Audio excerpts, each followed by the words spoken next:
വേഗത്തിൽ നടക്കുന്നുണ്ടാവും. പിന്നെ hey guys, അപ്പോൾ നമുക്കിന്ന് മാനിഫെസ്റ്റേഷനെ കുറിച്ച് ചർച്ച ചെയ്യാം. മാനിഫെസ്റ്റേഷൻ എന്ന് പറയുന്നത് റിയൽ ആണെന്ന് സ്കാം അല്ല എന്ന് ഞാൻ ഈ ഒരു ഷോർട്ട് വീഡിയോയിൽ പറഞ്ഞിട്ടുണ്ടായിരുന്നു. ഇനി എങ്ങനെയൊക്കെ മാനിഫെസ്റ്റേഷൻ ചെയ്യാം, അത് ചെയ്യേണ്ട ശരിയായ രീതിയും കാര്യങ്ങളും അതിൻ്റെ സയൻറ്റിഫിക് റീസൺസൊക്കെ ഞാൻ ഈ വീഡിയോയിൽ നിങ്ങൾക്ക് ഷെയർ ചെയ്ത് തരാം. അപ്പോൾ വീഡിയോ മുഴുവനായിട്ട് കാണുക, ചാനൽ സബ്സ്ക്രൈബ് ചെയ്യുക, വീഡിയോയ്ക്ക് മസ്റ്റായിട്ട് ലൈക്ക് ചെയ്യുക. വീഡിയോയിലോട്ട് പോകുന്നതിന് മുമ്പ് ചാനൽ സബ്സ്ക്രൈബ് ചെയ്യാൻ മറക്കണ്ട. പിന്നെ വേറൊരു കാര്യം, ഞാൻ പറയുന്നത് എത്രത്തോളം ഓഡിയബിൾ ആണ് എന്നുള്ളത് എനിക്ക് അറിയില്ല. സോ നിങ്ങൾ വോളിയം നന്നായിട്ട് കൂട്ടി വെച്ചിട്ട് വേണം ഈ വീഡിയോ കാണാൻ. മാനിഫെസ്റ്റേഷൻ എന്താണെന്നുള്ളത് ആദ്യം പറഞ്ഞുതരാം. നിങ്ങൾക്കൊരു ഡ്രീം ഉണ്ട്, അത് പെട്ടെന്ന് നിങ്ങൾക്ക് കിട്ടണം. പെട്ടെന്ന് കിട്ടണം എന്നുണ്ടെങ്കിൽ നിങ്ങൾക്കത് വേണം, അതില്ലാതെ പറ്റില്ല. അപ്പോൾ അത് എങ്ങനെ നിങ്ങൾക്ക് നേടിയെടുക്കുക എന്നുള്ളതാണ്. പിന്നെ വേറൊരു കാര്യം പറയാം. ചിലർ വിചാരിക്കുന്നുണ്ട് മാനിഫെസ്റ്റേഷൻ എന്ന് പറഞ്ഞാൽ വെറുതെ ഇരുന്ന് ഇങ്ങനെ ആലോചിച്ച് കഴിഞ്ഞാൽ കിട്ടും, അതൊരു മാജിക്കാണെന്ന്. അത് റിയൽ അല്ല, അതൊരു മാജിക് അല്ല. ഇതിൻ്റെ സയൻറ്റിഫിക് റീസൺസും കൂടെ ഞാൻ പറഞ്ഞുതരാം. ഹ്യൂമൻ ബ്രെയിനിന് ഒരു കഴിവുണ്ട്, അതൊരു വേവ് പ്രൊഡ്യൂസ് ചെയ്യുന്നുണ്ട്. നിങ്ങളുടെ ചിന്തകൾക്ക് അനുസരിച്ചിട്ടായിരിക്കും അത് പ്രൊഡ്യൂസ് ചെയ്യുന്നുണ്ടാവുക. ഈ വൈഫൈ ഉണ്ടല്ലോ, നമ്മൾക്ക് ഇത്ര മീറ്റർ അകലത്തിൽ പോയാലും അതിൻ്റെ കണക്ഷൻ കിട്ടുന്നില്ലേ? അതേപോലെ തന്നെ നമ്മളുടെ ചിന്തകൾ എങ്ങനെയൊക്കെയാണോ അതിനനുസരിച്ചിട്ടുള്ള ആൾക്കാരും കാര്യങ്ങളായിരിക്കും നമ്മളിലേക്ക് കണക്റ്റ് ആയിട്ട് വരുന്നുണ്ടാവുക. ഇനി ഞാൻ വേറൊരു എക്സാമ്പിൾ കാണിച്ചു തരാം. ഇതിപ്പോൾ നിങ്ങളാണെന്ന് വിചാരിക്കുക, ഇതൊരു മാഗ്നറ്റാണ്. നിങ്ങൾക്കൊരു മാഗ്നറ്റിക് പവർ ഉണ്ട്, അത് നിങ്ങളുടെ ചിന്തകൾ അനുസരിച്ചിട്ട് നിങ്ങളുടെ ബ്രെയിൻ പ്രൊഡ്യൂസ് ചെയ്യുന്നതാണ്. ഇത് നെഗറ്റീവ് ആണെങ്കിൽ നിങ്ങൾ ഇതേപോലെ തന്നെ നെഗറ്റീവായിട്ടുള്ള ആൾക്കാർ വേറെ എവിടെയെങ്കിലും ഉണ്ടെങ്കിൽ ഓട്ടോമാറ്റിക്കലി ഇത് അട്രാക്റ്റ് ചെയ്ത് വന്നതാ ഇങ്ങനെ ഇരിക്കും. അതേസമയം നിങ്ങൾ പോസിറ്റീവായിട്ട് ചിന്തിക്കുന്ന ഒരാളാണ് എങ്കിൽ ഈ നെഗറ്റീവുള്ള ആൾക്കാർ ഇങ്ങോട്ടേക്ക് വരുന്നുണ്ടെങ്കിൽ ഇത് അടുക്കാൻ തന്നെ പറ്റില്ല, റിപ്പൽ ചെയ്ത് പോകും.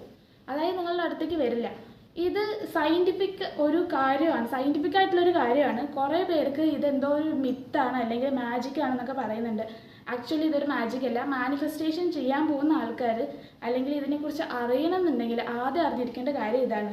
നിങ്ങൾ എന്തൊക്കെ ചിന്തിക്കുന്നോ അതാണ് റിയാലിറ്റിയിലേക്ക് വരിക. ഇതൊരു മാജിക് അല്ല.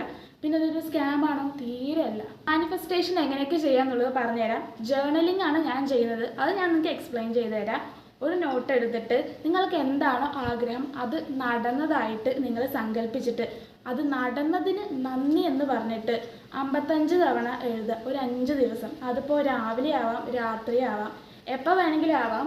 കുറച്ചുകൂടെ പവർഫുള്ളായിട്ട് എനിക്ക് തോന്നിയത്, നമ്മൾ ഉറങ്ങി എണീക്കില്ലേ, ആ സമയത്ത് ഉറങ്ങി എണീറ്റ് ഒരു 10-15 മിനിറ്റിൻ്റെ ഉള്ളിൽ നിങ്ങൾ എഴുതുകയെന്നുണ്ടെങ്കിൽ കുറച്ചുകൂടെ എന്താ പറയുക, മൈൻഡ് അതിനെ നന്നായിട്ടൊന്ന് വലിച്ചെടുക്കും, നമ്മുടെ ബ്രെയിന്.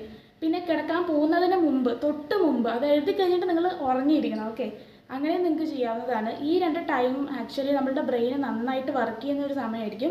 പിന്നെ ഒരുപാട് ഉറക്കം തൂങ്ങിയിരിക്കുന്ന സമയത്ത് ഒരിക്കലും മാനിഫെസ്റ്റേഷൻ ചെയ്യാൻ പോകരുത്. മെയിൻ ആയിട്ടുള്ള പോയിന്റ്, നിങ്ങൾ ഇങ്ങനെ കാര്യങ്ങളൊക്കെ ചെയ്യുന്നുണ്ട്, ജേർണലിംഗ് ഒക്കെ ചെയ്യുന്നുണ്ട്, എന്നിട്ട് നിങ്ങൾ സംശയിക്കുകയാണ് നിങ്ങളെ തന്നെ, എന്താ ഇത് നടക്കാത്തത് എന്നുള്ളത്. എങ്ങാനും വൈകുകയാണെങ്കിൽ, അങ്ങനെ സംശയിക്കുകയാണെങ്കിൽ ഉറപ്പാണ് അത് നടക്കില്ല.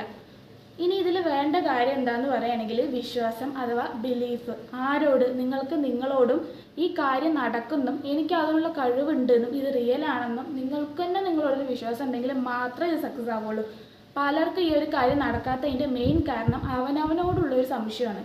അപ്പോൾ എന്ത് കാര്യമാണെങ്കിലും നമ്മൾക്ക് നമ്മളോടൊരു ബിലീഫ് ഉണ്ടെങ്കിൽ, നമ്മൾക്ക് യൂണിവേഴ്സിനോടൊരു ബിലീഫ് ഉണ്ടെങ്കിൽ ഈ കാര്യം സിമ്പിളായിട്ട് വേഗത്തിൽ നടക്കുന്നുണ്ടാവും. പിന്നെ നിങ്ങൾ കാം ആൻഡ് ക്വൈറ്റ് അല്ലെങ്കിൽ കാം ആൻഡ് കൂളായിട്ടിരിക്കുന്ന ഒരാളാണെങ്കിൽ പറയേ വേണ്ട, ഇത് പെട്ടെന്ന് നടക്കുന്നുണ്ട്. ഹാപ്പി ആയിട്ടിരിക്കാൻ നോക്കുക. ഭയങ്കര സ്ട്രെസ്സായിട്ട് ഇരിക്കുകയാണെങ്കിൽ ഈ പറഞ്ഞ പോലെ ഇതിങ്ങനെ റിപ്പൽ ചെയ്ത് ഇങ്ങനെ പോകും. നിങ്ങൾക്ക് എന്താണോ വേണ്ടത് ആ കാര്യം, ഇത് മെയിനായിട്ട് ശ്രദ്ധിക്കുക. വേറെ കുറേ കാര്യങ്ങളുണ്ട് കേട്ടോ, ന്യൂറോ സയൻസ് ഉണ്ട്, പിന്നെ കുറേ മെത്തേഡ്സ് ഉണ്ട്, ഇതിൻ്റെ കുറേ സയൻറ്റിഫിക് റീസൺസ് ഇനിയും ഉണ്ട് കുറേ. അത് ഈ വീഡിയോയിൽ ഞാൻ ഉൾപ്പെടുത്താന്നുണ്ടെങ്കിൽ ഇത് ഒരുപാട് ലോങ് ആയി പോകും വീഡിയോ. സോ ഈ ഒരു വീഡിയോ ഞാൻ ഈ പറഞ്ഞ കാര്യങ്ങളിൽ ഒതുക്കുന്നു. അടുത്ത ഒരു പാർട്ടായിട്ട് ഞാൻ അപ്ലോഡ് ചെയ്യാം. എല്ലാ കാര്യങ്ങളും ഡീറ്റെയിൽഡ് ആയിട്ട് കുറച്ചുകൂടെ ഞാൻ എക്സ്പ്ലെയിൻ ചെയ്തു തരാം നിങ്ങൾക്ക്. ഈ ഒരു കാര്യം നിങ്ങൾ ചെയ്യാൻ ഇഷ്ടപ്പെടുന്നുണ്ടെങ്കിൽ ചാനൽ സബ്സ്ക്രൈബ് ചെയ്യുക, വീഡിയോയ്ക്ക് ലൈക്ക് ചെയ്യുക. ഇനി മാനിഫെസ്റ്റേഷൻ ചെയ്തിട്ട് നിങ്ങൾക്ക് എന്തെങ്കിലുമൊക്കെ ഒരു ഇത് സംഭവിച്ചിട്ടുണ്ടെങ്കിൽ അത് നിങ്ങൾക്ക് കമൻറ്റ് ചെയ്യാം. സോ ഇത്രയേ ഉള്ളൂ ഇന്നത്തെ വീഡിയോ. Thanks for watching.